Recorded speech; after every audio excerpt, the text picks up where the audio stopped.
സാധാരണ വിദ്യാഭ്യാസം പോലുള്ള ഒരാൾക്ക് നിയമം പഠിച്ചപ്പോൾ വിശദമായി മനസ്സിലാക്കിയപ്പോൾ ഷിബുവിൻ്റെ കേസിലെ ലൂപ്പ് ഹോൾസ് എന്താണെന്നും എങ്ങനെയാണത് കോടതിയെ ബോധിപ്പിക്കേണ്ടതെന്നും മനസ്സിലായി. പക്ഷേ ഷിബുവിന് വേണ്ടി വാദിക്കാനെത്തിയ അഭിഭാഷകർക്ക് പക്ഷെ അത് മനസ്സിലായതും ഇല്ല, അതവർക്ക് കോടതിയെ ബോധിപ്പിക്കാനും കഴിഞ്ഞില്ല. എന്തായിരുന്നു അതിന് കാരണം? അഭിഭാഷകർക്ക് എവിടെയായിരുന്നു വീഴ്ച പറ്റിയത്? അവരെന്തുകൊണ്ടാണ് ഇങ്ങനെയൊരു വേണ്ട വിധത്തിൽ, ഇപ്പോൾ ഞാൻ പറയുന്നത് ഷിബുവിനെ പോലെ നിയമം അപ്പോൾ പഠിച്ച് മനസ്സിലാക്കിയ ഒരാൾക്ക് വാദിക്കാൻ പറ്റുന്ന ഒരു കാര്യം എന്തുകൊണ്ടാണ് അവരുടെ ഭാഗത്ത് ബോധപൂർവം വന്ന വീഴ്ചയാണോ അതോ അവരങ്ങ് അതിനെ ഒരു അത്ര സാരമായി എടുത്തില്ലേ? തീർച്ചയായും. കാരണം ഈ എന്താ പറയാ, ഈ ഒരു മാനിനെ ഒരു പുലി ഓടിക്കുകയാണെങ്കിൽ പലപ്പോഴും ജയിക്കുന്നത് മാനായിരിക്കും. കാരണം എന്താ വെച്ചാൽ എര തന്റെ ജീവനും കൊണ്ടാണ് ഓടുന്നത്, പക്ഷെ മറ്റത് വിശപ്പിന് വേണ്ടി ഓടുന്നു. ഇത് തമ്മിലുള്ള വ്യത്യാസമുണ്ട്. കാരണം ഞാൻ എന്റെ ജീവിതവും എന്റെ കുടുംബവും എന്റെ കുഞ്ഞും എന്റെ ലൈഫും വെച്ചിട്ടുള്ള കളിയാണ്. അവരെ സംബന്ധിച്ച് അവരുടെ ഉപജീവനത്തിന് വേണ്ടി മാത്രമുള്ളത്. അവർക്കെല്ലാം വിട്ടുകളഞ്ഞാൽ അടുത്ത എര അവർക്ക് കിട്ടും.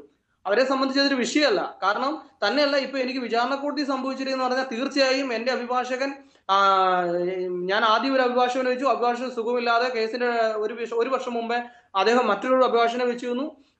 അദ്ദേഹം കേസ് തുടങ്ങുന്നതിന് 2 ആഴ്ച മുമ്പ് എന്നെ രാത്രി വിളിച്ച് പറയണം, എനിക്ക് അപ്പൻഡിക്സിന്റെ ഒരു ഓപ്പറേഷൻ ഉണ്ട്, എനിക്ക് ഷിബു ഹാജരാൻ കഴിയില്ല, എന്നെക്കാൾ സീനിയർ ആയിട്ടുള്ള ഒരു 35 വർഷത്തെ സർവീസ് ഉള്ള ജോൺസൺ എന്ന് പറഞ്ഞ കോതായിക്കുന്ന ഓഫീസുള്ള ജോൺസൺ എന്ന് പറഞ്ഞ വക്കീലിനെ ഏൽപ്പിച്ചു തരാമെന്ന് പറഞ്ഞു. ഈ അഭിഭാഷകൻ എന്നെ കാണുകയും അതിന്റെ കേസിന്റെ ട്രയലിന്റെ തൊട്ട് ദിവസം, അതായത് ഈ വിക്ടിം എന്ന് പറയപ്പെടുന്ന കുട്ടിയും അതിന്റെ മാതാവൊക്കെ വന്ന് പറഞ്ഞ സ്റ്റേറ്റ്മെന്റ് കൊടുക്കുന്നതിന്റെ തലേ ദിവസം എന്നോട് വന്ന് കാണാൻ പറഞ്ഞു. ഞാൻ എന്റെ വൈഫും ചെന്ന് കണ്ടു. ഉള്ള കാര്യം എന്റെ വൈഫും പറഞ്ഞു, ഇന്നതാണ് സംഭവം എന്ന് വൈഫ് സാക്ഷിയാകാന്ന് പറഞ്ഞു. അങ്ങനെയെല്ലാം പലവിധമായ കാര്യങ്ങളൊക്കെയും അദ്ദേഹത്തോട് പറഞ്ഞിട്ടും അദ്ദേഹം വേണ്ട വിധത്തിൽ ഇതിനെ സപ്പോർട്ട് ചെയ്യുന്ന ഒരു പിന്തുണയുമില്ല. അയാള് ആദ്യത്തെ ദിവസം പറഞ്ഞു കുറച്ച് പൈസ മതി എന്ന് പറഞ്ഞു. 10 രൂപ മതി, എനിക്ക് ട്രയൽ നടത്താൻ 10,000 രൂപ മതി. കാരണം ഓൾറെഡി ഞാൻ മറ്റേ വക്കീലിനൊക്കെ വർഷങ്ങളായിട്ട് പൈസ കൊടുത്തുകൊണ്ടിരിക്കുകയാണ്. ഞാൻ ജോലി ചെയ്യുന്ന പൈസ മുഴുവൻ അവർ കൈപ്പറ്റിയിട്ടുള്ളതാണ്. അപ്പൊ ഇദ്ദേഹം പറഞ്ഞു 10 രൂപ കൊടുത്താൽ അത് ട്രയൽ അത് നടത്തി തരാം, നന്നായിട്ട് ചെയ്യുന്ന സീനാണ് പറഞ്ഞു.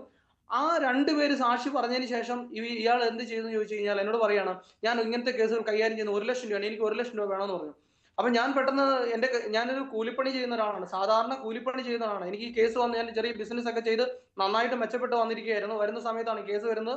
അതോടുകൂടി എനിക്ക് സമ്പാദ്യവും എന്റെ ജീവിതം മുഴുവനും എന്ത് ചെയ്തു, നഷ്ടമായി. അപ്പോൾ അത്രയും എനിക്കുള്ള നന്മകളെല്ലാം നഷ്ടമായി. ഞാൻ ലാസ്റ്റ് കോടതി പോകാനും വക്കീലുമാർക്ക് കൊടുക്കാൻ മാത്രമായി എന്റെ ഈ 5 വർഷത്തെ അധ്വാനം ഉണ്ടായിരുന്നത്. അപ്പോ ഇദ്ദേഹത്തിന് കൊടുക്കാൻ എന്നോട് നിർബന്ധമായി പറയില്ലേ, നീ ജയിലിൽ കിടക്കുമെന്ന് പറഞ്ഞാൽ ഞാൻ എവിടെയെങ്കിലും കടമെടുത്തേലും കൊടുത്തേനെ. പക്ഷെ ഞാൻ പഴയ വക്കീൽ സാറേ ഇങ്ങനെ 10,000 എന്നാണോ സാർ പറഞ്ഞത്, അപ്പോ ഈ 10,000 രൂപ എനിക്ക് കൊടുത്താൽ മതി എന്ന് പറഞ്ഞുകൊണ്ടാണ് ഞാൻ ഒന്നും പറഞ്ഞില്ലല്ലോ എന്ന് പറഞ്ഞു. നീ ഒന്നും കൊടുക്കണ്ട, ഞാൻ പറഞ്ഞിട്ടുണ്ട്. ഈ പരീത് എന്ന് പറഞ്ഞ വക്കീൽ പറഞ്ഞു, നീ ഒന്നും പറയണ്ട, ഞാൻ ബാക്കി ക്ലിയർ ചെയ്തോളാം, ഞാൻ സംസാരിച്ചോളാം എന്ന് പറഞ്ഞു. അത് കഴിഞ്ഞ് ഈ ജോൺസൺ എന്ന് പറഞ്ഞ വക്കീൽ എന്നോട് ഈ കേസിനെ കുറിച്ചോ പൈസയുടെ കാര്യത്തെ കുറിച്ച് ചോദിക്കുകയും ചെയ്തില്ല, പറഞ്ഞില്ല. ഞാൻ ഓർത്തു അദ്ദേഹം മനസ്സിലായി കാണാം, അദ്ദേഹത്തിന്റെ കാര്യങ്ങൾ അവർ ക്ലിയർ ചെയ്ത് കാണുന്നു.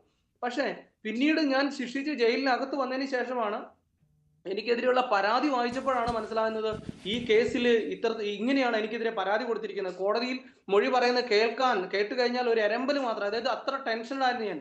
എനിക്കൊരു മാനസികമായ ഒരു ഫ്രീഡം ഒന്നുമില്ല. അത് ആ സമയത്ത് എങ്ങനെയോ നിന്നു എന്ന് മാത്രമേ എനിക്ക് അറിയാൻ പാടുള്ളൂ. അങ്ങനത്തെ ഒരു സാഹചര്യത്തിലായിരുന്നു ഞാൻ ആ സമയത്തോടെ ഉണ്ടായിരുന്നത്. അപ്പോ അദ്ദേഹം എനിക്ക് വേണ്ടി ഒന്നും പറഞ്ഞില്ല എന്ന് തിരിച്ചറിയുന്നത്, അതായത് ഇവൻ ചോദിച്ച ഈ 1 ലക്ഷം രൂപ കൊടുക്കാത്തതുകൊണ്ട് അല്ലെങ്കിൽ ഉടനടി കൊടുക്കാത്തതുകൊണ്ട് ഒരുപക്ഷെ എനിക്കെതിരെ അദ്ദേഹം എനിക്ക് അനുകൂലമായ ഒരു കാര്യം പറഞ്ഞില്ല. അദ്ദേഹം കോടതിയിൽ ആർഗ്യുമെന്റ് ചെയ്തതാണ്, ഇത് വ്യാജമായ കേസാണ്, ഇത് ഫാബ്രിക്കേറ്റ് കേസാണ്, ഇത് ഒരു മനഃപൂർവ്വം കെട്ടിച്ചമച്ചുണ്ടാക്കിയതാണ്, എന്റെ കക്ഷി കുറ്റക്കാരനല്ല എന്ന് മാത്രം പറഞ്ഞു. അങ്ങനെ കുറ്റക്കാരനല്ല എന്ന് പറയുന്നതിന് നിയമ സംവിധാനത്തിന്റെ കീഴിൽ ഓരോ നിയമം പറഞ്ഞുകൊണ്ട് ഈ നിയമപ്രകാരം നിലനിൽക്കുന്നില്ല എന്നും അത് നിയമപ്രകാരം തെളിയിക്കപ്പെടണമെന്നൊക്കെ നിയമം അനുശാസിക്കുന്നുണ്ട്. എന്നാൽ ഇതൊന്നും വേണ്ട വിധത്തിൽ ഒരു ആർഗ്യുമെന്റ് നടത്തിയില്ല. മാത്രമല്ല, പ്രത്യക്ഷത്തിൽ ഒരു ഇൻസിഡന്റ് നടന്നു എന്നതിന് 1 ദിവസം മുമ്പ് നടന്നു എന്ന് പറയുന്ന ആ ദിവസത്തിൽ 1 ദിവസം തന്നെ നിയമപരമായി അവർക്ക് രേഖാമൂലം അവർ പറയുകയാണ് ഞങ്ങൾക്ക് കംപ്ലൈന്റ് ലഭിച്ചു എന്ന്. അതായത് മുൻകൂട്ടി ഒരു കംപ്ലൈന്റ് തന്നെ ലഭിച്ചു എന്ന് പറയുന്ന അത്രയധികം ഫേവർ ആയിട്ടുള്ള കേസ്. മാത്രമല്ല, ഈ പരാതിക്കാരി പെൺകുട്ടി എന്ന് പറഞ്ഞാൽ എനിക്കെതിരെ പറഞ്ഞിരിക്കുന്ന ഈ പരാതിക്കാരിയുടെ സ്റ്റേറ്റ്മെന്റിൽ തന്നെ പറയുന്നുണ്ട്, ഈ FIR രജിസ്റ്റർ ചെയ്ത അന്ന് തന്നെ ആശുപത്രി പോവുകയും പോലീസിന് പരാതി കൊടുക്കുകയും ചെയ്തു എന്ന് പറയുന്നത്. എന്നാൽ 17-ാം തീയതി പരാതി കിട്ടിയെന്ന് പറഞ്ഞു. FIR രജിസ്റ്റർ ചെയ്തേക്ക് 26-ാം തീയതിയാണ്. ഈ പോലീസിന് ഇത്രയും നേരത്തെ പരാതി കിട്ടിയിട്ടും ഈ പോലീസ് ഇങ്ങനെ ഒരു സംഭവം നടക്കാത്ത ഈ പെൺകുട്ടിയെ പറഞ്ഞു പഠിപ്പിക്കാൻ വേണ്ടി 26-ാം തീയതി വരെ കാത്തിരുന്നാണ്.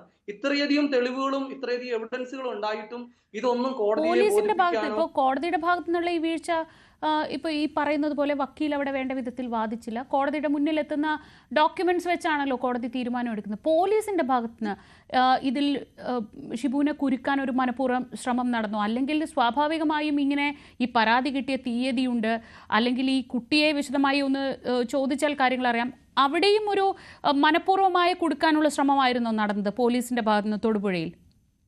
തീർച്ചയായും. കാരണം പോലീസ് വളരെ ആക്റ്റീവായിട്ട് അവര് ഇവർക്ക് വേണ്ടി സപ്പോർട്ട് ചെയ്തു. അതിന്റെ പിന്നിൽ ഇപ്പൊ എനിക്കെതിരെ നിന്നിരിക്കുന്ന ആൾക്കാര് അധികം ഫിനാൻഷ്യലി സൗണ്ട് ഉള്ള ആൾക്കാരല്ല. പക്ഷെ അവർക്ക് സപ്പോർട്ട് ചെയ്യുന്ന വേറെ കുറെ ദുരുദ്ദേശങ്ങൾ ഉണ്ടായിരുന്നു ആ സ്ത്രീയുടെ പിന്നില്.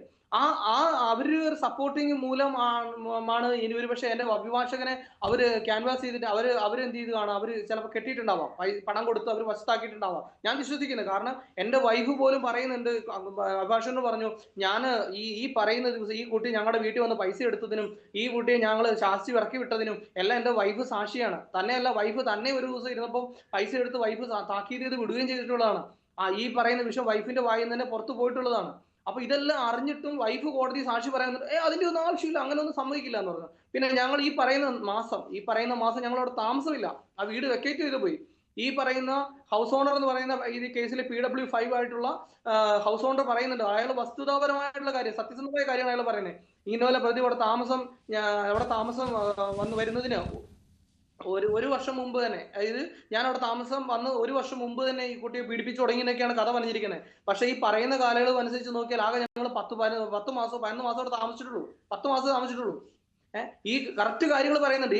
ഈ പീഡിപ്പിച്ചു എന്ന് പറയപ്പെടുന്ന ദിവസം പ്രതി അവിടെ താമസം ഇല്ല എന്ന് ഈ ഹൗസ് ഓണർ പറഞ്ഞ് ഞങ്ങൾക്ക് വെക്കേറ്റ് ചെയ്തു, അവർ കീ തന്നു എന്ന് പറയുന്നുണ്ട്. ഇത്രയധികം എവിഡൻസ് പ്രോസിക്യൂഷൻ വിറ്റ്നസ് തന്നെ കൊടുക്കുന്നുണ്ട്.